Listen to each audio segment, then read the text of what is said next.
Les défis de la transition énergétique. Une émission proposée par FedExpert sur Radio Imo. Eh bien, rebonjour les amis, deuxième partie de notre émission, les défis de la transition énergétique avec nos coproducteurs thématiques, l'association FedExpert France et Europe, qui est représentée pour ce numéro spécial, justement, où on parle des DPE et également, on va parler de ceux qui font le DPE, puisqu'ils sont avec nous sur le plateau, accompagnés de Fares Moueb, vice-président de FedExpert Europe. Bonjour. Bonjour Sylvain, bonjour à tous. Merci d'être avec nous. Intéressant, première émission. Exact, très intéressant. Il manquait du temps.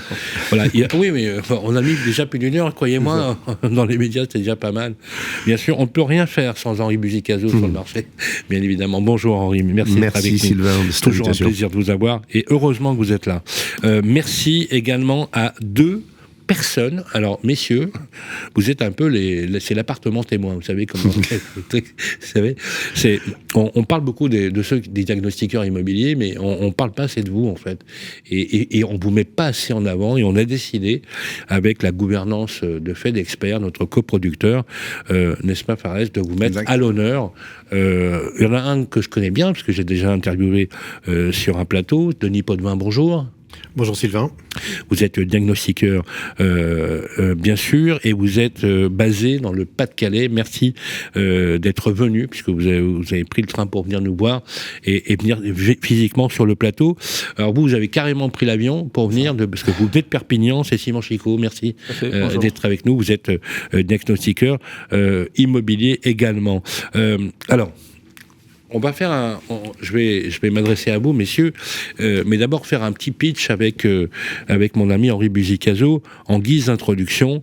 On l'a vu, Henri, le chantier est énorme, mais en même temps c'est fascinant parce que est en train de naître toute une filière métier qu'on ne connaissait pas, dont on pensait qu'elle se ferait un peu comme ça, et avec l'opposabilité du DPE, et qui a auguré finalement à la fois du calendrier de la rénovation énergétique, va pousser à la roue. Quelle synthèse vous faites quand vous dites, si je disais, voilà, projetez-vous dans les 5 prochaines années, dans 5 prochaines années, il n'y aura plus de débat, on aura élevé le niveau, il y aura des tarifications qui permettront de vivre décemment et de faire un bon boulot. Je suis enthousiaste à l'idée de voir cette profession de diagnostiqueur immobilier grandir et gagner en maturité. En fait, l'histoire, elle est très simple. Ce métier, il a été inventé par les obligations réglementaires successives qui visaient à une transparence sur l'immeuble. Transparence de l'information pour les acquéreurs, les locataires. C'est un métier qui s'est construit par l'humain. En réaction, c'est-à-dire que des femmes et des hommes se sont dit, tiens, il va bien falloir que ces actes soient faits. Alors après, ça s'est réglementé, il y a une formation obligatoire, il y a un certain nombre de codes qui se sont mis en place, mais ça a été une génération spontanée, finalement. Et cette profession, elle est très très jeune. Moi, je considère qu'aujourd'hui, elle est positivement sous les projecteurs. Il y a eu 3 époques, et la troisième, elle est vertueuse. La première, une profession parasite. Je leur dis souvent, c'est-à-dire qu'ils sont arrivés par effraction dans la chaîne de valeur. Oui, ils sont arrivés par effraction dans la chaîne de valeur. Et tous ceux qui étaient déjà agents immobiliers, administrateurs de biens, notaires, se sont dit, mais que viennent-ils faire ? Charges augmentatives, encore des documents en plus, etc. Je le dis franchement, ils l'ont ressenti, ça. Deuxième période, très clairement, une période où on s'aperçoit qu'ils sont centraux. Alors, l'interdiction de louer a évidemment rendu un grand service. Moi, je le dis comme ça. Parce que tout d'un coup, on s'est dit, mais ces gens-là, finalement, ils ont un peu droit de vie et de mort sur la destination d'un logement, sur sa valeur. Et ce qu'ils font, finalement, c'est juste essentiel. Je ne parle pas que du DPE. L'interdiction porte sur le DPE, mais la décence en général, que ce soit la conformité d'une installation électrique, avec les conséquences que ça a sur de l'amiante, sur du plomb, et des conséquences, une profession sanitaire.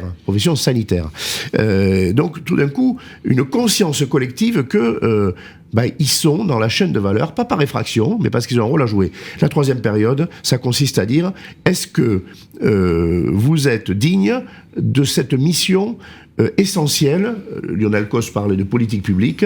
Vous êtes des agents de mise en œuvre de la politique publique. Sans vous, ça ne fonctionnera pas. Si vous n'êtes pas fiable, si vous n'êtes pas assez solide, pas assez formé, etc., assez bien organisé. Mais cette période, elle est enthousiasmante. 5 ans, oui. Vous disiez 5 ans pour que on en arrive à une profession fiable, sûre, bien rémunérée, dont les actes seront bien rémunérés. Moi, je pense que oui, c'est une échéance tout à fait crédible. Ça peut même aller plus vite si on met les bouchées doubles. Voilà. C'est très clair. Eh bien, écoutez, c'est parti pour le débat, messieurs. Les défis de la transition énergétique, fait d'experts. Alors, Denis Potvin, vous êtes diagnostiqueur immobilier. Vous êtes dans le métier depuis 20 ans. Absolument. Est-ce qu'on peut indiquer d'ailleurs qu'il n'y a pas que le DPE dans votre métier? Il y a l'ensemble des diagnostics réglementaires pour la location ou la vente, tels que monsieur l'a cité, donc l'amiante, le plomb, l'électricité, le gaz. Et cet ensemble de diagnostics donne une photographie à tout acquéreur potentiel ou tout futur locataire. Ça informe également le vendeur de la qualité de son bien par rapport au marché et accessoirement une valeur verte avec le DPE. Mais avant de parler de valeur verte, moi j'insiste sur les risques sanitaires tels que l'amiante, le plomb, qui ont vraiment des effets importants sur la santé. L'amiante également pour le code du travail. Donc on parle de rénovation énergétique, mais il faut aussi faire des repérages amiante avant travaux, parce qu'il y a des salariés d'entreprise, RGE ou pas, qui vont intervenir sur des supports. Donc le risque amiante, il est réel et il existe. Donc moi je perçois mon métier comme un métier de santé publique. Voilà, j'ai un rôle à donner, sensibilisation. Ça, je passe du temps sur le terrain pour expliquer la ventilation, nettoyer les filtres, entretenir la VMC. Donc on a vraiment un rôle pédagogique vis-à-vis de la population. Et ça, ce sont des compétences que l'on acquiert au fur et à mesure, et notamment avec les centres de formation en parallèle. C'est très important pour la bonne santé. On parle de déficit de la sécurité sociale. Eh bien, traitons le problème à la base et en amont. Notre rôle, il est sur le terrain tous les jours, toutes les semaines de l'année. On informe le client, on informe le vendeur, on informe le futur propriétaire quand il a un projet de rénovation avec le RGE bureau d'études. Donc aux beaux usages. Alors, RGE reconnu garant de l'environnement. Oui, c'est ça. Reconnu. On va revenir vers vous, Denis. Moi, j'aime beaucoup cette introduction sur le fait de votre utilité sociale et sanitaire, et je crois que le sujet.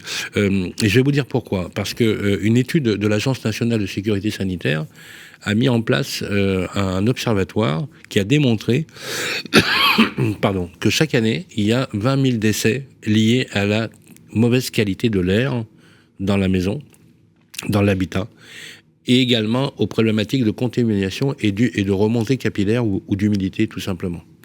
Et personne ne se rendait compte à quel point l'humidité pouvait être un facteur dégradant de la santé publique par les maladies cardio-respiratoires, mais également les remontées capillaires qui se transforment en salpêtre et qui sont un gaz qui peuvent être mortels. Et je pense que vous avez raison et je vais vous dire pourquoi, parce que souvent on vous assimile trop facilement au DPE et à rien d'autre. Et alors, votre métier, il est extrêmement global. Donc, on va y revenir sur ce sujet. Simon Chicot, je pense que vous partagez le point de vue de votre collègue, bien évidemment, mais votre vision à vous du diagnostic de performance énergétique et plus largement de la filière métier diagnostiqueur, quel est votre sentiment aujourd'hui, eu égard à tous les atermoiements du législatif, du fait que peut-être y aura-t-il un ordre ou pas, etc., etc. C'est quoi votre sentiment? Alors moi, du coup, je rejoins Denis sur le fait qu'effectivement, on rend quand même un service public. Voilà. Parlez bien proche du micro. Donc je disais, je rejoins Denis sur le fait qu'on rend quand même un service public dans la chaîne de l'immobilier en rendant les ventes transparentes et en assurant la sécurité des occupants. Par contre, ce qui me dérange, c'est qu'aujourd'hui, on focalise l'attention sur le travail du diagnostiqueur. Sauf qu'en fait, il y a tout un tas d'éléments qui gravitent autour du diagnostiqueur qui sont problématiques. Par exemple, la formation. Est-ce que vous trouvez normal qu'aujourd'hui, sur un métier aussi technique que le diagnostic immobilier, donc on forme des techniciens, ils n'ont pas du tout de pratique. Donc ils vont passer 3 mois derrière un ordinateur. J'ai un confrère, par exemple, qui est sur mon secteur. Il a payé 8 000 € sa formation. Il a obtenu un PDF. Voilà. Pendant 3 mois, il est resté derrière son ordinateur, regarder un PDF. Sans formateur, sans rien, en faisant dérouler son PDF avec des formateurs référents qui n'existaient pas, puisque quand il avait des questions, il n'y avait personne pour lui répondre au bout du fil. Il s'est fait avoir, là. Et il a payé, il est aujourd'hui diagnostiqueur certifié. Donc déjà, il y a un premier problème sur la formation pour moi. Diagnostiqueur certifié, ça veut dire qu'il y a un organisme qui l'a certifié? C'est ça, il a passé sa formation dans un organisme de formation qui est OFDTI, qui est accrédité pour le faire. Et ensuite, il est passé en certification pour obtenir son droit à travailler, quoi. Et moi, donc on se retrouve avec des concurrents qui ont, voilà, effectivement... Non, mais ça me paraît, juste, je fais une petite aparté, mais c'est dingue ça, Henri, non? Très clairement, ça figurera dans mon rapport, puisque je parle de formation. Il est certifié, le gars. Hein. On lui en veut pas à lui. Hein. Oui. C'est pas à lui qu'on en veut. Bien sûr. Voilà. Et il est une victime d'un dispositif qui n'est pas conforme aux exigences. Aujourd'hui, il a été mis en place un dispositif de formation à minima pour que les diagnostiqueurs puissent être habilités à travailler sur l'ensemble du diagnostic. C'est de l'ordre de 3 mois. Ensuite, ils sont certifiés ou ils ne le sont pas et contrôlés sur la durée. D'ailleurs, la certification ne l'a pas à vie. Donc, un dispositif existe. Il est ce qu'il est. Il était appelé à être rigoureux. Il y a des dérives. Voilà, je les dénoncerai dans le rapport. L'idée, c'est pas de montrer du doigt, mais c'est de dire qu'effectivement, il y a parmi les 35 organismes de formation existants certains organismes qui ne sont pas dans les clous, qui sont dans la complaisance, dans la facilité. Vous connaissez un peu la formation, Sylvain, vous êtes issu de ce métier-là. Il y a 2 façons de former, il y a la bonne et la mauvaise, exigeante ou pas. Donc ça, c'est un sujet. Il y a aussi la question de la consanguinité, pas encore assez contrôlée entre les organismes de certification qui vont certifier les personnes qui ont été formées et les organismes de formation. Voilà, on ne peut pas être jugé parti. C'est écrit. Il faut sans doute l'écrire beaucoup plus clairement et avec des règles beaucoup plus respectées, des contrôles davantage suivis. Voilà. Et donc aujourd'hui, malheureusement, ce qui est dit, je trouve très intéressant d'ailleurs de faire parler des hommes ou des femmes. Bon, il n'y a pas la parité, hein, malheureusement. Mais ça, c'est une critique. Mais à part ça, c'est très bien de dire ce qu'il y a sur le terrain. Sans arrière-pensée, sans idéologie. Je pense que monsieur n'en veut à personne. Moi non plus. Je veux dire qu'il constate des choses et puis bien ensuite sûr. Il peut en avoir du ressentiment, mais il n'entre pas par la politique ou je ne sais quel calcul, quoi. En tout cas, une chose est sûre, c'est que on n'envisage pas une seconde, puisque vous l'avez rappelé, Henri, on a nous en commun tous les deux depuis des années une expérience de l'enseignement supérieur et on l'envisage pas sans pratique, bien évidemment. Je comprends. Et donc du coup, il y a un effet délétère sur votre métier. Le problème à ça, c'est que derrière, au niveau de la certification, on rajoute des contrôles sur le diagnostiqueur, donc dans le cadre du maintien de ces certifications, sauf si déjà la formation à la base est mauvaise, comment voulez-vous dire au diagnostiqueur on va vous sanctionner aujourd'hui alors que c'est sa formation déjà initiale qui est pas bonne, quoi. Voilà. Après, autre problème que je soulève, c'est les prix également. Est-ce que vous trouvez normal qu'aujourd'hui on retrouve sur des appels d'offres publics de la vente de diagnostics immobiliers qui touchent à la sécurité des occupants, sur des diagnostics gaz, des diagnostics électricité, des DPE, à des prix entre 10 et 20 euros. Donc comment on peut exiger derrière ça une qualité des diagnostics, quoi. Oui, mais qui c'est souvent des bureaux de contrôle qui répondent à des appels d'offres de bailleurs sociaux, par exemple. Oui. On cherche un prix et pas qualité. Non, mais je trouve ça parfaitement inacceptable, enfin moi de mon point de vue bien évidemment, et je pense qu'on est tous d'accord, et vous avez entendu d'ailleurs tout à l'heure, pour nous rassurer également, des patrons de syndicats qui souscrivent à ce qu'on vient de dire, bien évidemment, pour faire cesser cette pratique. Henri, justement, le législateur pourrait-il finalement interdire ce type de pratique en disant, il y a un standard, à partir du moment où je vous dis, vous faites une formation qui est réglementée, qui est vérifié, et je pense que vous allez certainement faire en sorte que ça soit bien cadré. automatiquement, forcément, il y a un coût de prestation minimum. Un rapport rendu il y a 2 ans à Lionel Cos, à l'époque président du Conseil national de l'habitat, sur la fiabilisation du DPE, mais ça vaut pour les autres diagnostics, avait évoqué, je n'y étais pas pour rien, parce qu'on ne parlait pas d'argent dans ce groupe de travail, on a parlé de beaucoup de choses, et j'ai dit, écoutez, il faut parler des tarifs. Bah ouais. Et je ne suis pas diagnostiqueur, mais je vis ça dans la douleur, c'est pareil dans la profession immobilière. Hein. Le dumping, ceux qui suicident leur profession, ceux qui sont trop faibles et qui acceptent des dictates, ou ceux qui leur imposent, il a été émis l'idée de prix plancher. Je ne sais pas si c'est la solution, mais à un moment donné, si la profession collectivement n'est pas assez solide pour dire non, ou que certains ne sont pas assez solides, il faut peut-être des prix planchers. En tout cas, la paupérisation est évidemment un danger, mais massif. Et l'État lui-même est coupable. Une simple illustration en 10 secondes. On parlait tout à l'heure de Emmanuel Vargon qui avait fait une campagne de rappel du DPE. Oui. Et donc, les DPE étaient censés être payés par l'État, ouais, quand il fallait faire repasser un diagnostiqueur, c'est-à-dire que ça a été financé par nos impôts, mais peu importe. La négociation a commencé à 45 €, c'est-à-dire que l'État considérait, ça s'est fini à 65 je crois, ce qui n'est pas glorieux non plus, l'État a considéré que 45 € c'était le prix d'un DPE et que faire repasser un diagnostiqueur, même s'il devait faire 20 ou 30 km, parce que ils ne sont pas tous au cœur des métropoles, hein, eh bien c'était pas un problème. Donc quand l'État lui-même porte le regard sur le prix d'un diagnostic, mais ça peut être un autre diagnostic que le DPE, qui le met à 45 balles, si j'utilise l'expression, et qu'on finit avec des négociations des fédérations, le couteau entre les dents à 65, et ben il y a un souci. Bien voilà, sûr. donc il y a un problème moral, et ça c'est une chaîne. La reconnaissance d'un métier, l'incitation à bien se former, à bien faire le job, à respecter la déontologie, c'est le prix. Ça protège aussi cela, voilà. C'est très et clair. contre la corruption. C'est très clair. Je vais vous laisser terminer avant de donner la parole à Fares. Ouais, du coup, je voulais rebondir sur ce que disait M. Bzicazo au niveau du prix de vente des diagnostics. J'avais un exemple, par exemple, sur une vente d'un appartement à 100 000 €. Le mandataire immobilier il va encaisser 5 000 €, le notaire 1 500 €, et le diagnostiqueur il va toucher 250 € sur cette vente, sur le prix des diagnostics. Et c'est lui qui va être recherché, qui peut être recherché jusqu'à 20 ans après. On a des cas de Des condamnation. diagnostics, hein, de tous les diagnostics. Hein, Oui, bien l'ensemble sûr. des diagnostics à 250 €. 250 € tous les diagnostics. Voilà. Tout le dossier. Et c'est lui qui va être recherché en judiciaire 20 ans après parce qu'il aura fait une omission ou un oubli sur son diagnostic, quoi. Il y a un problème, Henri, là. Oui, il y a un problème. Ah, Il y a un problème de perception des enjeux. C'est alors Non, que mais c'est une profession sanitaire. Là, on a un cas, c'est... Ah mais C'est notre quotidien, malheureusement. On va... Fares, Voilà, un commentaire. Henri Leroy. c'est ce qu'on dénonçait à nous avec la fédération, c'est qu'en fait à un moment donné aujourd'hui Scandaleux. on tombe dans ces pièges-là, dans ces travers parce que justement la profession n'est pas assez valorisée. Pour reprendre l'exemple que disait Henri tout à l'heure, vous savez qu'il y en a qui ont gagné de l'argent. Même si c'était 65 € parce qu'ils le vendaient justement 5 € ou 10 € ou 20 € malheureusement. Non, mais qui c'est va aussi pour ça que le Non, mais gouvernement est Fares, parti sur un prix comme ça. Fares, Parce qui qu'ils va savaient pertinemment Qui qu'il y avait des appels d'offres à 15 € donc ils se sont dit il faut qu'on le mette à 65 parce qu'il y en a qui vont quand même gagner de l'argent. Mais qui ils l'ont va vendu plus cher, 3 fois plus cher que ce qu'ils l'ont vendu à l'état initial. Qui y va?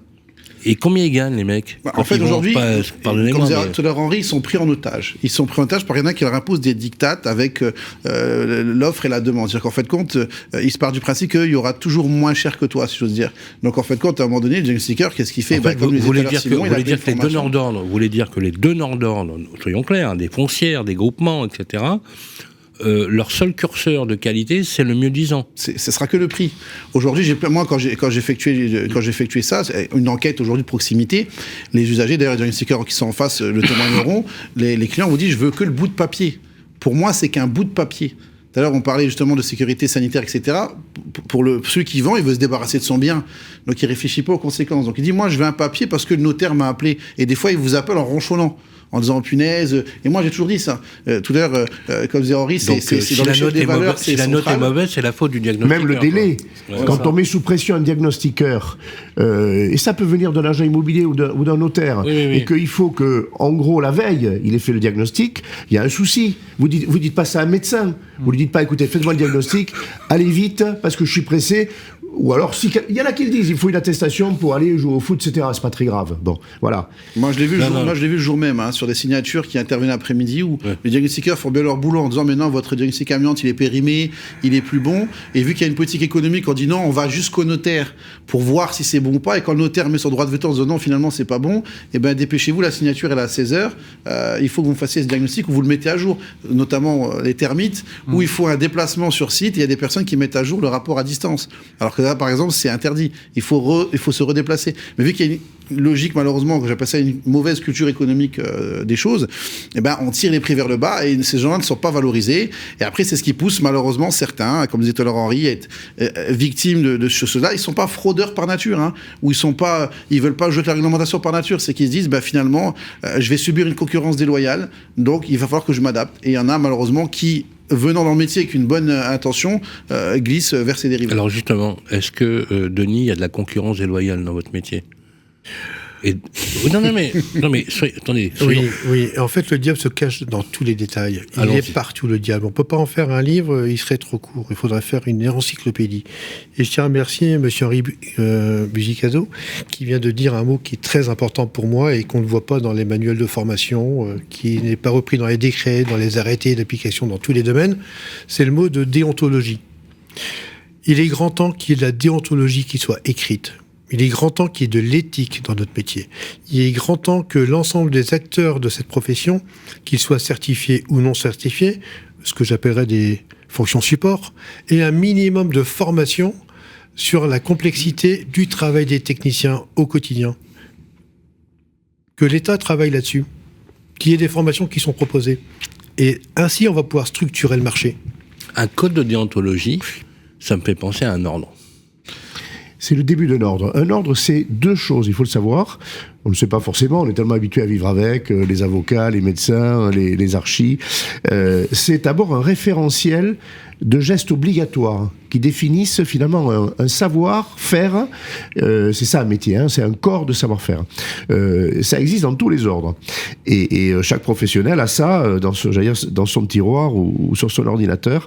Deuxièmement, c'est effectivement une codification de la déontologie et de l'éthique professionnelle. Tous les ordres ont cela. Alors, on peut dire « Ah, mais oui, mais ils n'en font rien, c'est des accommodements entre amis ». Dites ça à un notaire qui a manqué aux règles de déontologie. Dites ça à un médecin, dites-lui s'il a été agréable de passer devant ses pairs. Ah, oui. La justice la plus dure, elle vient des pairs, hein, et qui l'ont sanctionné, suspendu provisoirement, etc. Bien sûr qu'un ordre, c'est ça. Alors, on peut avoir, c'est le cas des agents immobiliers aux administrateurs de biens, un code de déontologie, il existe depuis 2014, sans qu'il y ait un ordre. C'est déjà un socle majeur. Sans qu'il y ait non plus, pardonnez-moi, mais d'ailleurs, vous avez toujours plaidé pour la mise en œuvre de la commission de discipline. Bien sûr. Qui n'est pas encore constituée. Elle ne l'est pas encore, et c'est vrai que le pendant, parce que le c'est problème, une commission de discipline. Le code de déontologie ne peut être monté, créé, sans avoir le moyen coercitif bien sûr. De stigmatiser le manquement, même sanctionner les manquements. Même sans la brique sanction, elle est essentielle. Hein. On peut pas radier. Non. Il est certain qu'une obligation sans sanction, on sait qu'elle est plus faible. Mais elle n'est pas nulle. Elle n'est pas nulle. À la force de loi, aujourd'hui, le code de déontologie des agents immobiliers ou des gestionnaires, à force de loi, ça veut dire que si je ne respecte pas une loi, je serai sanctionnable. Si je ne respecte pas mon code de déontologie, je suis sanctionnable de la même manière, y compris jusqu'au pénal. Donc, c'est déjà pas mal. Mais s'il y a une commission, quelque chose de très concret, hein, qui effectivement peut, en dehors de la justice, qui est lourde à actionner, etc., sanctionner, c'est-à-dire on démontre que j'ai manqué à une obligation vis-à-vis d'un confrère, vis-à-vis d'un client, parce que j'ai pas fait toutes les diligences, je suis sanctionnable directement. Denis Potvin, alors justement, j'aimerais aussi que vous nous expliquiez, et je vais vous demander la même chose, Simon, sur c'est quoi votre métier, si je vous demandais de me présenter votre métier dans toute sa dimension. J'ai retenu une chose, c'est que vous vous sentez très utile vis-à-vis des gens sur les problématiques d'amiante, de plomb, vous aidez les personnes au quotidien et vous avez une fonction essentielle. Je retiens également que vous parlez de déontologie. Donc tout ça, c'est une pratique. Comment vous le vivez au quotidien et vers quoi vous pensez qu'on devrait aller tous ensemble avec les organisations syndicales et aussi l'ensemble de la prescription qui vous fait travailler tous les jours? En fait, le sujet est très complexe. Comme j'ai tendance à le dire, ma vie de diagnostiqueur, c'est comme un Kinder Surprise. Tous les jours, j'ai une surprise. Je vais dans une maison, je ne sais pas où je vais voir des gens, je ne les connais pas. Les 5 premières minutes sont capitales. Et après, c'est chacun en fonction de sa nature. Moi, j'ai beaucoup d'empathie. J'écoute les gens. J'essaie de répondre à des questions, même accessoirement au cadre de ma mission où je suis venu faire. Le risque sanitaire, c'est pour moi le facteur le plus important encore que le DPE. D'accord, bah oui, je comprends. Mais le DPE est devenu le symbole du diagnostic. Bonjour, je voudrais un DPE électrique, je voudrais un DPE plomb. Oui, c'est vrai qu'on vous réduit à cause de... les médias, ils sont aussi pour quelque chose, soyez très clair. Mais on vous réduit à ça, et en fait, c'est pas le cas du tout. Pas du tout. Le métier, elle a fortement évolué, comme vous l'avez parfaitement dit. Au départ, c'était le plomb et l'amiante. Et le Carrez, même. Et la loi Carrez. Vous me coupez la parole, cher monsieur. J'ai vu la naissance du Carrez, c'est pour ça. Donc il y avait un lien, je veux dire, il y a quelque chose. L'amiante, c'est dangereux. Le plomb de Saturnus, c'est dangereux. Et après, sont venus s'ajouter les différents diagnostics, dont le DPE. Je me souviens, en novembre 2006, j'attendais les fameux arrêtés. Mais quand est-ce qu'ils vont venir? Tous les jours, je regardais le JO, journal officiel. Quand est-ce que je vais pouvoir démarrer le fameux DPE pour lequel j'ai fait 3 semaines de formation? C'était pas rien à l'époque. Pour un DPE informatif à l'époque. Il y avait que le CESI qui dispensait la formation. Bon. Je savais que vous avez connu toutes les évolutions depuis 20 ans. Vous aussi d'ailleurs. Ça fait. Ouais. Alors justement, ces évolutions, Simon, vous les voyez positivement? Non, moi je les vois pas positivement. C'est comme je rejoins Denis, du coup, moi depuis 2011, chaque année on se dit que nos conditions de travail vont s'améliorer, et en fait c'est de pire en pire. À quel niveau c'est de pire en pire? C'est ce que je disais un peu tout à l'heure, aujourd'hui on rajoute des... Est-ce que je peux vous poser une question un peu indiscrète? Est-ce que dans le pire, il y a aussi le fait que vous gagnez moins votre vie? Mathématiquement, oui, puisque les prix des contrôles sont élevés et ils augmentent. Donc tous les ans, vous avez des obligations à remplir pour la certification. Et vu que les prix sont bas, forcément, au bout d'un moment, ça coince, quoi. Quand vous avez plus de charges que de produits, la rémunération diminue. Moi, ce qui m'étonne, donc, c'est que, effectivement, rajouter des contrôles, c'est bien. Enfin, il en faut dans tous les cas. Mais par contre, c'est quand on attrape la main dans le sac un diagnostiqueur qui n'est pas du tout certifié, qui prend un contrôle de la répression des fraudes et que derrière on lui fait un rappel à l'ordre, quel signal on envoie aux gens qui sont certifiés aujourd'hui et qui payent des certifications. Comme dans mon cas personnel où j'ai été usurpé sur 3500 DPE et derrière... Usurpé vous pouvez nous expliquer? Justement, c'était pour des appels d'offres pour des bailleurs sociaux. Et du coup, ils n'avaient pas les personnes certifiées pour réaliser ce marché. Et donc, ils envoyaient des techniciens qui n'avaient pas cette certification et qui mettaient le rapport à mon nom avec ma certification, du coup. Mais vous les connaissiez, ces gens-là? Oui, c'était mon employeur, du coup. Ah, vous aviez un employé? Vous étiez salarié? J'étais salarié d'un bureau de contrôle, oui, tout à fait. Vous étiez salarié d'un bureau de contrôle, vous n'étiez pas en exercice, et on a utilisé votre nom.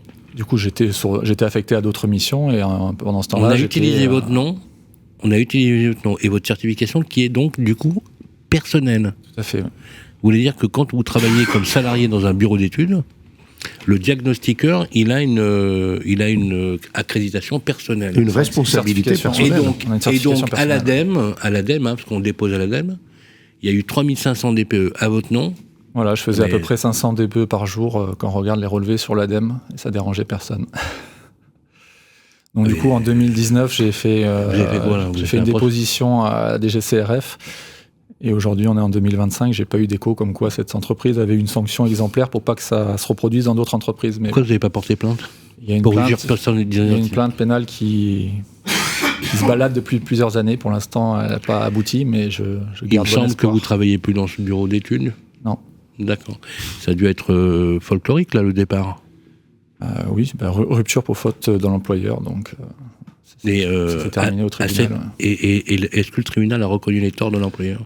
Il a été condamné, oui, pour le fait de faux, oui, tout à fait. Et donc cet employeur-là, on va pas donner son nom, remarquez, on n'est plus à un procès en diffamation près, à la radio. J'adore ça, moi, j'aime bien. Il est toujours en activité? Tout à fait, oui. C'est un groupe de vérification mondiale, donc effectivement, il est toujours en activité. On peut fouiller dans les archives de la presse et on va trouver ça très, très aisément. Et du coup, plus récemment, on a eu... Ça a fait grand bruit. Non, mais attends, vérification mondiale, hein, donc il n'y en a qu'un seul Il est certain, et Valérie Létard a été très concrète là-dessus, qu'il faut alourdir les sanctions qui pèsent soit sur un diagnostiqueur à titre individuel qui ne fait pas le job, soit d'une entreprise qui entre dans ces pratiques-là. Il faut alourdir. Et, parce qu'il y a une symbolique de la sanction. Est-ce que ça veut dire en effet que le métier a du prix ? Et donc, comme un médecin, est-ce qu'on tolérerait de temps en temps des condamnations ? Elles sont pas légères. Hein, un médecin qui fait une faute et qui la réitère, ben là c'est pareil. Ne pas en avoir de nouvelles, qui est simplement un blâme ou je ne sais quoi, ça suffit pas. C'est très clair. C'est que la justice elle-même ou l'État n'ont pas encore pris la mesure des enjeux. La sanction doit être proportionnée aux enjeux. Non, mais là, on est sur des sujets... Oui, vous voulez intervenir ? C'est pour ça que, justement, encore une fois, hein, je ramène un peu aux propositions de la Fédération. C'est pour ça qu'on avait milité pour un contrôle individuel avec géolocalisation et eurodatage. Aujourd'hui, il ne faut pas croire... Ça a été mal amené. Quand c'était mal amené, c'est que... Moi, on a fait le tour d'un peu de diagnostiqueurs qui sont adhérents. Il y en a qui étaient totalement pour, il y en a d'autres qui disaient oui, mais je vais me faire, excusez-moi du terme un peu trivial, je vais me faire espionner pendant ma pause pipi. Nous, on leur a dit pas du tout. Parce qu'en fait, quand vous devez vous rendre au 10 rue des Roses pour faire votre DPE ou votre diagnostic électricité, amiante, gaz, etc., vous vous géolocalisez là-bas, parce que vous devez y aller de toute façon, à l'entrée, entre guillemets, à la sortie, c'est-à-dire à la fin de la mission, et éventuellement, s'il y a un locataire, propriétaire, peu importe, il peut vous identifier via votre carte d'identification professionnelle. C'est-à-dire qu'en fait, compte, il va scanner votre QR code, il y aura votre photo, votre identité, il y aura vos informations de certification si vous l'êtes toujours ou non, parce que c'est actualisé sur le site du ministère. Et en fait, on peut justement avoir une garantie de la personne qui arrive chez nous. Parce qu'aujourd'hui, comme je disais tout à l'heure, il se fait usurper sur un certain nombre de DPE. Même si aujourd'hui, avec la ministre Valérie Létard, il y a eu un décret qui est sorti pour limiter ce nombre de DPE à 1500 par an aujourd'hui. Par an, hein, pas par jour. Hein. Par an, on a mis des seuils d'alerte, mais en fait compte aujourd'hui, si un diagnostiqueur peut s'identifier aujourd'hui via son QR code, ça va rassurer les gens de la profession, parce que comme on parlait tout à l'heure, quand vous parliez tout à l'heure, qui achète des DPE à 15 €, qui achète des DPE à 20 €, bah c'est des gens qui ne viennent pas. Ce sont de vulgaires copier-coller. Et donc si on mettait cette, on est d'accord. Hein. Voilà, si on mettait, ils se sont pas déplacés. Ces gens qui ne se déplacent pas. Tout à l'heure avec à l'autre table ronde avec le prestataire qui était là. Alors j'ai posé la question. Alors pardonnez-moi, mais j'ai posé la question à un bailleur social. En lui demandant, on les connaît tous avec Henri, on va leur dire voilà, tu fais un appel d'offres. Comment ça se passe ? Est-ce que voilà la réponse qui m'a été donnée. Vu qu'on est sur du bloc, enfin du monobloc, monopropriétaire, et qu'on a accès à tout l'immeuble, en fait, ils ont considéré que le diagnostiqueur se déplaçant, il se déplace selon eux, il va dans l'immeuble et il fait tout l'immeuble d'un seul coup.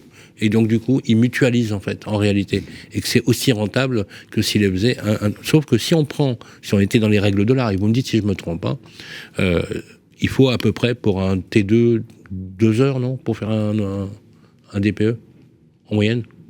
Alors moi, je suis plus en secteur rural, en maison individuelle, où c'est très long. Pour un appartement, Simon, combien de temps il faut ? C'est que pour le DPE. Ouais, dans le DPE. Pour un T2, il faut compter 3 quarts d'heure, faut pas non plus. Ouais, voilà, 3 quarts d'heure. Après et s'il y a les autres, bon, ok. Oui, allez, bien. Prenons 3 quarts d'heure. Après, sur le cas de l'immeuble, c'est un peu particulier. On a le droit à faire une méthode d'échantillonnage. Donc, effectivement, la visite de tous les logements de l'immeuble n'est pas obligatoire, en fait. Donc, c'est là-dessus qu'il joue, en fait. Donc, il joue là-dessus. Vous voulez dire que, en fait, c'est réglementairement autorisé. Cette méthode, mais c'est incroyable. Merci de me dire. En fait, je viens d'apprendre quelque chose là. Pour reprendre l'expression de Denis, quand le diable se cache dans tous les détails, c'est exactement ça. C'est qu'en fait, à la moindre petite faille ou petite ou des fois un non dit qui n'est pas précisé dans les textes, forcément, ils s'engouffrent là-dedans. Quand on parlait tout à l'heure de l'immeuble. On parle aussi, par exemple, du quota des 1500. Les 1500 DPE, c'est, encore une fois de plus, de manière individuelle. Les DPE à l'immeuble ne sont pas compris dedans. Donc, en fait, quelqu'un qui peut faire, j'ai une bêtise, 1 million de faux dans un immeuble, il ne sera jamais rattrapé par la patrouille de l'ADEME. Donc, c'est ça aussi, quand il y a des trous dans la raquette, et comme disait tout à l'heure Simon, ils s'engouffrent dedans. Ils disent, finalement, je peux faire ça, parce que... Et c'est là, en fait, on doit tous travailler ensemble, comme on l'a dit tout à l'heure dans le premier thème de la première table ronde. Il faut que, justement... En fonction de ce qui se passe sur le terrain, on ait des remontées et on a une action qui est logique par rapport à ça. C'est aussi pour préserver, parce que là on parle que de DPE, mais vous savez très bien que ce sont des immeubles qui sont aussi concernés. En général, on ne commande pas que des DPE. on va commander un diag-élec, un diag-gaz, etc. Et il y en a qui s'arrangent aussi à dire on va mettre toujours la même anomalie que vous avez pu rencontrer, on met la même anomalie en élec, on met un contact direct, on met ceci qui ne va pas à cela, et puis on fait un copier-coller des 80 logements qu'il y a dans la barre d'immeuble. Alors justement, vous travaillez, vous m'avez dit, beaucoup en ruralité, donc vous travaillez beaucoup sur de l'habitat individuel, de la maison individuelle, si j'ai bien compris. Et beaucoup de logements anciens. Et beaucoup de logements anciens. Et vous, Simon, sur le territoire de... Moi, c'est plus en bord de mer, donc c'est plus effectivement des appartements des années 80, etc. Quelle formation vous avez ? J'ai une licence en droit, technique et montage d'opérations de construction, et un DUT technique de commercialisation. Et à l'époque, les formations diagnostiqueurs étaient dispensées par les Greta. Donc c'était 3 mois de formation et 2 mois de stage obligatoire, ce qui était très bien à l'époque, du coup. Donc vous êtes dans le métier depuis 2011, donc ça fait quoi, 14 ans que vous y êtes ? Ouais. Oui. Question, aujourd'hui, dans votre métier, est-ce que vous vous projetez dans l'avenir ? Est-ce que vous êtes jeune hein ? C'est compliqué, hein. On a tout le temps une épée de Damoclès. Aujourd'hui, vous êtes indépendant, vous êtes d'accord ? Oui, je suis à mon compte. D'accord. Est-ce que c'est beaucoup de travail pour une rentabilité qui est plutôt moyenne, si je comprends bien ? Moi, j'estime qu'au nombre d'heures qu'on passe et avec les risques contentieux qu'on a derrière, oui, aujourd'hui, la rémunération n'est pas à la hauteur des enjeux, quoi. Est-ce que si je vous demandais votre analyse sur, pas le devenir de la profession, mais ce que pourrait être la profession, vous diriez quoi en priorité ? Moi, j'ai pas la réponse à cette question, malheureusement. Si vous deviez aujourd'hui faire quelque chose pour améliorer votre condition de travail, qu'est-ce que vous feriez ? Est-ce que vous augmenteriez le coût des DPE et vous diriez, par exemple, il y a un seuil minimum au-dessous duquel on ne peut pas passer, et comme ça devient obligatoire, donc forcément ils n'ont pas le choix, il faut qu'ils payent, parce que le rapport entre l'analogie que vous avez fait avec les commissions entre les droits de mutation est très bonne. Si on vous dit, par exemple, s'il y a un législateur qui dit, voilà, ou une règle, une norme, qui dit on ne peut pas avoir un DPE à moins de X centaines d'euros, ça n'empêchera pas la personne qui est mal formée ou mauvais de mal faire son travail. Il gagnera plus, mais il continuera. donc pour vous, le sujet, c'est pas le prix du DPE. Si, bien sûr. Enfin, moi, j'aimerais bien que les prix soient réglementés, mais bon, on va me répondre qu'effectivement, celui qui est mauvais ou mal formé, il continuera à mal travailler et ça arrangera pas le problème. Moi, je pense que déjà, il faudrait que les sanctions soient exemplaires au niveau de... parce on tape sur la personne qui est certifiée, mais toutes les personnes qui sont pas certifiées et qui font des diagnostics, ils sont en dehors du radar, en fait. Et quand ils sont attrapés par la DGCCRF, ils ont juste des rappels à la loi. Si on leur mettait, par exemple, 100 € d'amende par rapport falsifié, je pense que ça en calmerait plus d'un. C'est pas le cas aujourd'hui. C'est pas le cas aujourd'hui, mais ça pourrait être un bon combat à gagner dans la sanction, justement, d'un ordre ou d'une organisation qui pourrait sanctionner. Vous partagez le même point de vue, je suppose, Denis ? Oui, absolument. Pour moi, comme l'a dit Fares, le point numéro 1, c'est la géolocalisation, l'eurodatage. Même si c'est une contrainte pour moi, je pense que ça peut faire grandement avancer les choses. La géolocalisation, c'est qu'on sait. C'est moi, Denis Potvin, qui suis allé à telle rue, tel jour, telle heure. Et comme vous avez en plus le QR code, parce qu'aujourd'hui, maintenant, on a un QR code. Hein, donc Non. C'est-à-dire ? Non, l'arrêté du 16 juin 2025 n'est toujours pas en place sur ce point-là, et tout comme l'étiquette différée du DPE. C'est juste ? Oui, c'est très juste en fait. Hein. C'est un retard, moi ce que j'appelle un retard à l'allumage, c'est qu'en fait quand les textes ont été votés et mis en application, sauf qu'aujourd'hui la réactivité n'est pas encore au rendez-vous. Je peux comprendre qu'il y a eu des élections, des mutations un peu électorales, etc. Il y a eu des changements au niveau du cap, mais après c'est qu'aujourd'hui l'administration doit, je pense, accélérer pour justement fiabiliser un peu. C'est ce qu'attend les diagnostiqueurs aujourd'hui, comme disait tout à l'heure Simon. À un moment donné, on n'a pas le choix de passer par là. Parce qu'il le dit est très juste, et on l'a toujours martelé. C'est qu'aujourd'hui, quand on parlait tout à l'heure des faux DPE sur l'ADEME, etc., ça ne concerne que ceux qui sont déposés à l'ADEME. Il y a plein de DPE qui ne sont pas déposés à l'ADEME parce qu'ils sont faits par des gens non certifiés. Donc en fait, c'est ça le souci. Mais normalement, un DPE qui n'est pas déposé à l'ADEME, il n'est pas valable. Normalement, on est censé vérifier qu'il y a un numéro ADEME, mais il y a certaines ventes qui passent sans numéro ADEME ou avec des mentions version projet. J'aurais dû inviter un notaire. C'est pour ça que nous... On va inviter un notaire la prochaine fois. C'est pour ça que nous, au sein de la fédération, on a milité pour un annuaire. Nous, on milite aujourd'hui pour un annuaire des diagnostics en général. C'est-à-dire qu'en fait, quand aujourd'hui, une plateforme, telle qu'un service comme des Lana ou autre, diagnostics, hein, pas des de tous les diagnostics en général. Le diagnostiqueur, il existe, Voilà. il est imparfait aussi. Exactement, il existe. est en refonte aujourd'hui. Mais en fait, l'annuaire des diagnostics en général, c'est qu'en fait, tout diagnostic qui est fait, amiante, électricité, etc., soit dans une base nationale, Voilà. et que les professions immobilières, agents, notaires, etc., ont un code d'accès selon le côté professionnel qu'ils ont. Et les notaires, quand ils vont dans cette base, ils vont prendre des diagnostics uniquement certifiés déjà. Après, qui fait mal son boulot, entre guillemets, c'est la deuxième lame. Mais déjà, qui va dans cet annuaire où il va se saisir de tous les diagnostics, au moins d'une personne qui est professionnellement certifiée. Et si, en amont, il y a cette géolocalisation, cet horodatage, en fait, on va travailler et l'entonnoir, il va se faire. À un moment donné, l'entonnoir, il va se faire. C'est là qu'en fait, on doit, quand on parle, et c'est des outils technologiques, on discutait avec les administrations aussi, nous, au sein de la fédération, moi, je prends le pari qui coûte beaucoup moins cher. Nous, on a consulté un peu de prestataires informatiques, etc., coûteront beaucoup moins cher qu'en fait si on doit toujours faire de la vente, du stop and go, corriger, rectifier, sortir un texte, remodifier. Je pense qu'électoralement et tout, c'est pas bon, et on n'envoie pas un bon signal de confiance. Et je pense que si on s'adapte et on prend les bons outils, je pense qu'à ce moment-là, les diagnostiqueurs seront aussi contents et ça va valoriser aussi leur profession et ça va faire directement monter les prix. Parce que si une personne doit faire sa vraie formation, sa vraie certification, payer ses coûts, il pourra plus faire un diagnostic à 20 €. C'est plus possible, il doit figurer cet annuaire-là.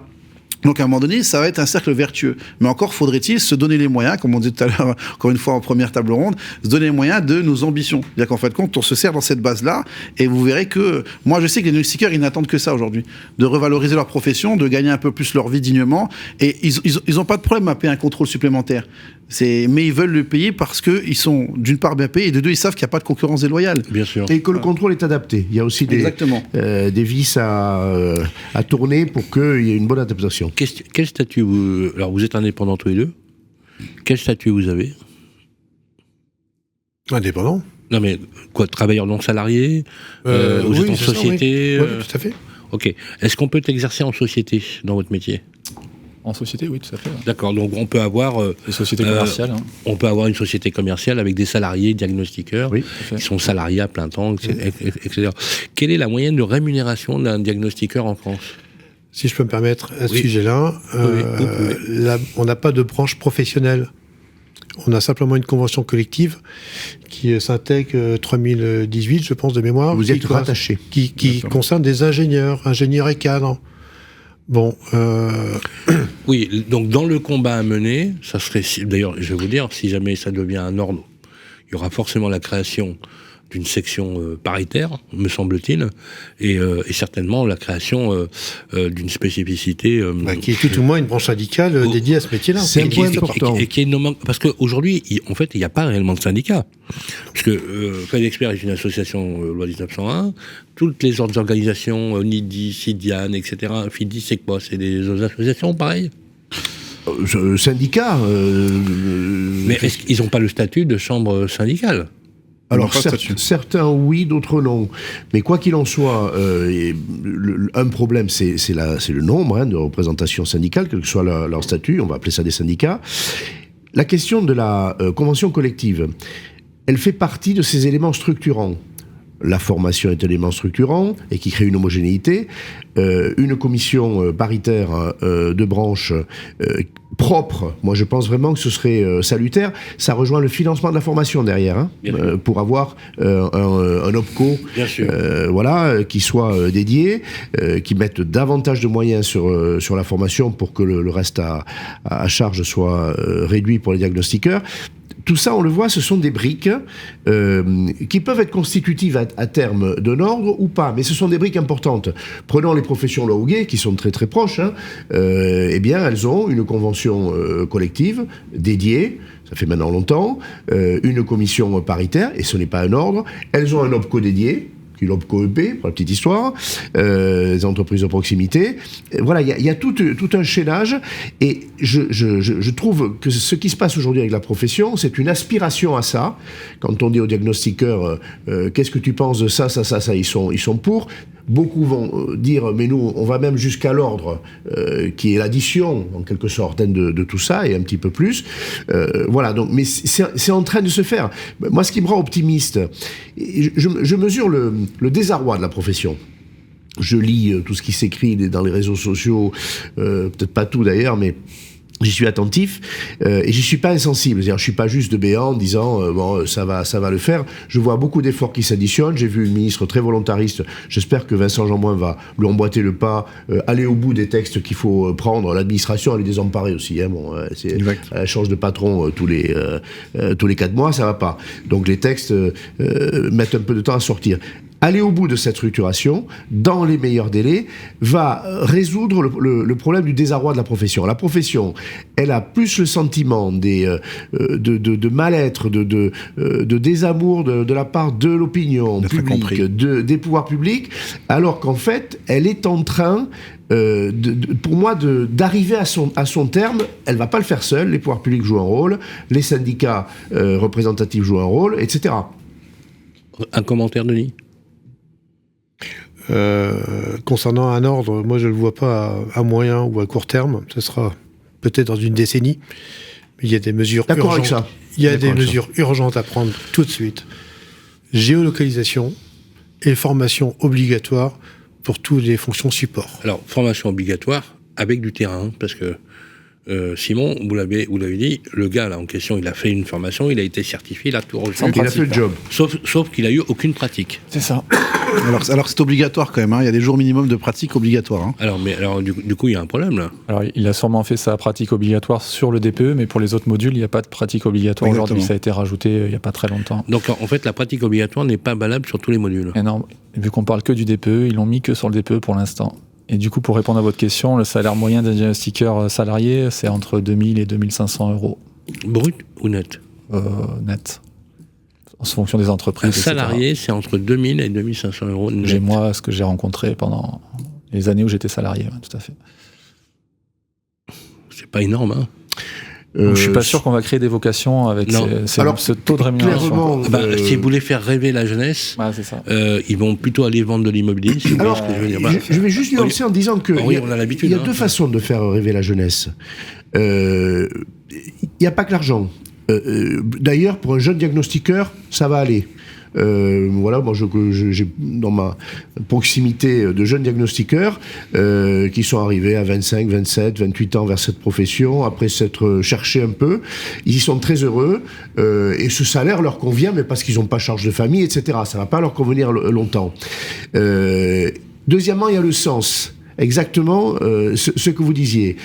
Ils ont la fierté de faire un métier précieux, central, indispensable, et ils aiment l'immobilier, hein, ils aiment l'immeuble, c'est très clair, ils aiment les gens qui vivent dedans, la relation, c'est vrai que les 5 premières minutes, voilà, c'est un métier de service, hein, et donc ce métier, il est séduisant.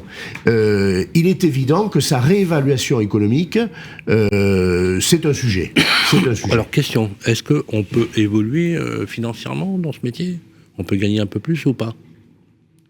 Tout dépend le statut, le vous, poste. vous êtes indépendant. Est-ce que vous gagnez plus de 2500 euros par mois ? Après, en société, c'est un peu différent. On peut se sortir une rémunération et différents avantages. Donc, c'est pas comparable. En fonction des prestations qu'on... c'est donc oui. Mais c'est pas non plus... on peut gagner de l'argent dans le diagnostic immobilier. Oui, on peut bien gagner sa vie, effectivement, mais ce que je veux dire, c'est que les potentialités de développement existent. On voit bien, en fait, la complexité, hein, pour bien résumer. Je vois qu'on arrive à la fin de l'émission. On voit bien la complexité de votre métier. J'aimerais encore plus vous donner la parole sur le sujet. J'aimerais que vous fassiez chacun une vraie conclusion là-dessus. On l'a vu, on a parlé de déontologie avec vous également. On a parlé de potentialité de la création d'un ordre, peut-être aujourd'hui, demain, dans 5 ans, dans 10 ans. On a parlé de la réalité de la formation, des conditions de capacité. On a vu également la tarification, ou un peu le prix du pain. C'est-à-dire qu'il y a un seuil au-dessous duquel on ne pourrait pas aller. Et a priori, les professionnels, ils sont favorables. Pas tous, mais ils sont favorables. Et enfin, on a les clients eux-mêmes, les bénéficiaires qui sont en première ligne. Et vous vous en souciez, vous, Denis Baudouin, puisque c'est un des aspects sur lesquels vous avez basé votre intervention également. Comment vous voyez l'évolution ? Est-ce que vous vous dites, Denis Baudouin, un peu dans ce que dit Simon d'ailleurs, il faudrait peut-être pénaliser, si on devait aller peut-être même plus loin, et qu'un simple signalement à la DGCCRF qui dit je vous fais un rappel à la loi, parce que c'était ça en quelque sorte, eh ben c'est juste pas possible, et que s'il y a par exemple une pratique frauduleuse, parce que ce qui s'est passé avec l'usurpation de votre nom est une pratique frauduleuse, ça s'appelle faire un faux en écriture publique, en faux en écriture privée, pardon, et également l'usurpation d'identité qui est un délit pénal. Est-ce qu'il faudra en arriver à ce genre de radicalité ? Non, je pense pas. D'accord. Je pense pas. Vous faites confiance à la cohésion de la profession. Évidemment, dans les transactions, on a des juges de paix que sont des notaires. Mais vous avez raison, en fait. Oui. Bon, là, c'était pour des baux locatifs, donc ça passe pas par Je notaire. parle de la transaction. Oui, non, mais pour la transaction, Voilà. on a un juge de paix. On a des notaires qui sont des juges de paix. Alors, pour la location, très bonne remarque. Parce que la location, c'est la valeur de l'actif. On est d'accord ? J'ai X rentabilité.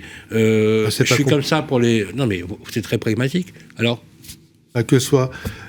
Donc, pour une location, on a, dans le cas de Simon, on a un diagnostiqueur qui fait un DPE sans être certifié. Ou un diagnostic plomb sans être certifié. Ou un diagnostic de complaisance. Ou un diagnostic de complaisance. Il a forcément un employeur, ce diagnostiqueur. Oui. Non certifié. Alors, son employeur. Et bien que la responsabilité concomitante. Il peut pas être indépendant, ce faux diagnostiqueur. Il peut être indépendant. Alors, à ce moment-là, que la responsabilité, en général, s'il est tout seul, non certifié, il y a forcément un employeur qui le paye quelque part. Ouais. Et bien que la responsabilité concomitante de son employeur soit associée à ce qui est un faux. Et donc, je crois que dans le Code civil, faire un faux en écriture, il y a des sanctions qui sont appliquées de manière naturelle. Il n'y a pas besoin d'en rajouter. C'est de la correctionnelle. Voilà. C'est un délit correctionnel, c'est-à-dire que c'est un délit qui est passible d'une peine de prison. Alors, permettez-moi du peu. Parce que là, moi, je suis très étonné de ce que vous me dites, hein, Simon. Vous faites un signalement à la DGCCRF. On usurpe votre identité. On fait 3500 DPE. Eux, ils s'en sortent blancs comme neige. Et le client ne porte pas plainte. Pourquoi il ne porte pas plainte ? Le client final n'a pas porté plainte contre cette entreprise. Ça arrange peut-être tout le monde, du coup. Vous dire que le client, c'est un appel à projet sur un gros volume. C'est ça, c'est le patrimoine d'un bailleur social. Donc c'est un bailleur social. Ah oui, forcément. Ouh, ça sent le scoop. Ça sent le scoop. Donnez-moi vos informations. Mais c'est incroyable. Mais c'est... Enfin, moi... Henri, j'hallucine, là. Ah, mais il y a des boulons qui se sont desserrés, bien sûr. C'est pas. Parce que là, on va pas dire le nom, mais on a un donneur d'ordre. On a un donneur d'ordre qui est un bailleur. Présenter demain. Il faut. Je suis tout à fait d'accord avec ce que Denis nous rappelle. Il y a une loi en France. On l'améliore en permanence. Quand on voit qu'il faut alourdir telle sanction contre tel ou tel type de délit ou de crime, c'est fait. Le législateur sait s'en occuper. On a déjà un appareil de sanctions sur faux usage de faux en écriture privée au public, ça fait pas un pli. Bon, mais simplement, est-ce que ça a été appliqué ? Est-ce que la direction de la concurrence a suffisamment pris la mesure de la gravité, transmission au procureur de la République, etc. Parce qu'elle peut instruire ou ne pas instruire la direction de la concurrence. Régulièrement, elle peut avoir de l'indulgence envers une faute qui est vénielle ou au contraire taper dur. Donc ça, il faut le revoir. Et moi, je voudrais donner une idée. Le client final, on en a parlé, et en particulier, vous venez d'en parler. Pas assez, à mon goût. Parce que la mesure des enjeux de ces diagnostiqueurs, et donc de ces diagnostics, et donc de la formation des personnes qui font ça, leur certification, on remonte jusqu'en haut. Cette mesure-là, au fond, c'est le particulier qui doit la faire. Qui doit se dire, moi je vends mon logement, ou j'achète un logement, est-ce que la qualité diagnostique, leur complétude, etc., tout ça, ça compte. Et je me demande si une campagne grand public de la collective diagnostiqueurs, les fédérations pourraient la financer, en quelque sorte, pour dire à quoi sert le diagnostic. Allez dans la rue, demandez aux gens à quoi sert le diagnostic. Vous serez, je pense, très déçus. On va leur poser la question. Voilà, vous serez très déçus. Donc il y a une didactique à faire de l'opinion, parce que le client final, c'est lui qui finalement tire tout vers le haut. Encore une fois, on l'avait, c'est bien qu'Henri le précise. Donc nous, au Sainte-Fène, on avait déjà fait des micro-trottoirs à l'époque. Et c'est vrai qu'on avait demandé à l'administration, on voit aujourd'hui plein de spots de pub avant le journal, etc. Et on n'a jamais rien vu sur les diagnostics en général. L'État pourrait y prendre sa part, bien sûr. C'est ça, on en avait Sans parlé. dépenser Une beaucoup d'argent. sensibilisation. Oui. Voilà, on avait le fameux Gétin, machin, etc. Oui, oui. Et je me suis dit, pourquoi on ferait pas la même chose? Parce que ça concerne vraiment tout le monde, du locataire à celui qui va vendre, au vendeur, à l'agent, etc. Et en fait, ça concerne tout le monde. Et aujourd'hui, on a mis le DPE au cœur justement de ce système-là. Et en fait, il y a une méconnaissance globale. Tout à l'heure, Denis le disait la vérité. Et moi, je l'ai connu aussi à mon époque. Les gens disaient, je veux un DPE électrique. Vous voyez ce que je veux dire, c'est qu'en fait, des fois, un client, je pense que ça vous arrive aussi, je veux un DPE, et vous partez sur un diagnostic de performance énergétique, et au final, il vous dit, oui, c'est électricité, quand vous arrivez chez lui. Et vous dites, non, moi, un DPE, il y a déjà une méconnaissance aussi du vocabulaire, et on va dire de tout ce qui est technique. Après, c'est justement leur travail. Les accompagner, et c'est pour ça aussi qu'ils font un boulot qui est louable, c'est qu'en fait ils accompagnent aussi les gens dans une démarche où justement c'est méconnu de la part du particulier, et c'est là en fait fait tout le travail d'un diagnostiqueur. C'est pour ça qu'ils demandent aussi à être rémunérés plus justement et d'être écoutés et accompagnés. Voilà, il est l'heure de nous quitter. Il nous reste une petite minute pour bien conclure. Je vais vous donner à chacun la parole très rapidement pour justement illustrer le propos. Qu'en avez-vous retenu et qu'espérez-vous, Denis Podma? Bah écoutez, moi je pense que je fais un métier fabuleux. Je suis diagnostiqueur. Je fais un métier, je pense, vertueux. C'est le plus beau métier vertueux. Enfin, c'est pour moi, je défends mon métier. Par contre, quand je suis en réunion avec des gens que je ne connais pas, j'évite d'aborder le sujet de ma profession. Et je voudrais bien que ça change. J'adore. Ça, c'est très très bon, ça. C'était très très très bon. Simon Chico. Moi, juste pour dire, attention avec toutes ces nouvelles mesures de contrôle des diagnostiqueurs, de ne pas les décourager, parce que quand on voit que le taux de renouvellement des certifications diminue d'année en année, il y a beaucoup de gens qui arrêtent en cours, qui arrêtent ou qui ne renouvellent pas leur certification. Beaucoup qui souffrent sur le terrain. Moi, je fais aussi les contrôles de mes confrères, et il y en a carrément qui pleurent quand vous leur dites qu'ils vont devoir arrêter de travailler parce que vous leur suspendez leur certification à cause des nouveaux arrêtés. Voilà, c'est leur entreprise qui est en jeu derrière, et il y en a beaucoup qui songent à arrêter. Vous faites de la vérification? J'ai des missions de contrôle sur ouvrage des diagnostiqueurs certifiés chez certains organismes. Oui, il doit y avoir des situations pas faciles. C'est ça, des pleurs, etc. Enfin bon, c'est problématique. Ouais. Et qu'est-ce que vous faites dans ces situations-là? Pour l'instant, on ne peut pas faire grand-chose que suivre la grille de contrôle qu'il y a dans l'arrêté qui est contestable. Vous n'avez pas le choix, quoi. Non, vous appliquez la réglementation. Ouais. Pas simple du tout. Un mot de conclusion, Fares. Moi d'abord, je voudrais quand même afficher, je veux dire, un message d'espoir, parce qu'en fait, quand il y a des textes qui sont en cours, il y a des choses qui doivent être mises en place. On le disait tout à l'heure, c'est un métier qui est jeune, qui est nouveau. On est là pour les accompagner. Nous, en tant que fédération, aussi, on existe on recueille aussi beaucoup de témoignages. C'est toutes les remontées de terrain qu'on fait, on travaille là-dessus. Et après, forcément, on est là pour les accompagner, écouter aussi les diagnostiqueurs, leur donner la parole. C'est pour ça que c'était l'objet de l'émission aujourd'hui. Et c'est pour leur faire comprendre ce message-là, qu'ils sont d'une part entendus, compris, et qu'on mettra tout en œuvre, pour pouvoir justement les défendre au mieux et faire que la situation s'améliore. Henri Buzicazé. Je suis le seul ici à ne pas être diagnostiqueur. Oui. Je ne sais pas si ça a été noté. Oui. Bon. Alors, pourquoi je m'intéresse à cette profession? Depuis que le premier geste diagnostic, le CARES, a vu le jour, 97. Parce que je vois apparaître un métier magique, voilà, enthousiasmant. Et pourquoi je continue à travailler, je dirais, au service de la filière, sur mission ou pas des pouvoirs publics, pour en arriver à ce que cette profession soit une profession de fierté. Qu'au-delà de dire je fais un beau métier, je l'aime, il me plaît, je gagne bien ma vie, ou pour que ou Denis pas puisse le dire en dîner en ville, je suis d'accord. Oui, absolument. Non, un métier qui a le bon degré de maturité, c'est un métier dont on est fier, et en effet dont on peut dire, moi j'imagine toujours les jeunes, alors je sais pas s'ils vont encore en boîte de nuit, un garçon disant à une fille réciproquement, tu fais quoi? Je suis diagnostiqueur, et non pas je suis vaguement dans l'immobilier, pour pas préciser, je suis diagnostiqueur, et que ça lui crée des chances de pas finir la soirée tout seul, voilà. Très bonne conclusion. Bon, c'est une très belle conclusion. Voilà. C'était notre édition numéro 2 pour ce numéro spécial des défis de la transition énergétique qui a été coproduit avec l'association France et Europe de FedExpert. Merci beaucoup aux équipes techniques avec Jason qui était de l'autre côté, qui réalise ce programme. Merci également à toutes les personnes qui ont participé à cette émission. Je voudrais qu'on remercie chaleureusement notre ami Henri Buzicazo, président de l'Institut du management des services immobiliers, également auteur bientôt, et on l'aura en scoop, en primeur avec Daniel Dabaronne. Je suis obligé, du député qui est en charge justement de ce rapport sur notamment ce qui sortira avec vos recommandations, et on les a senties d'ailleurs en grande partie, et ça nous rassure d'ailleurs, Fares, et vous avez raison de vous y impliquer.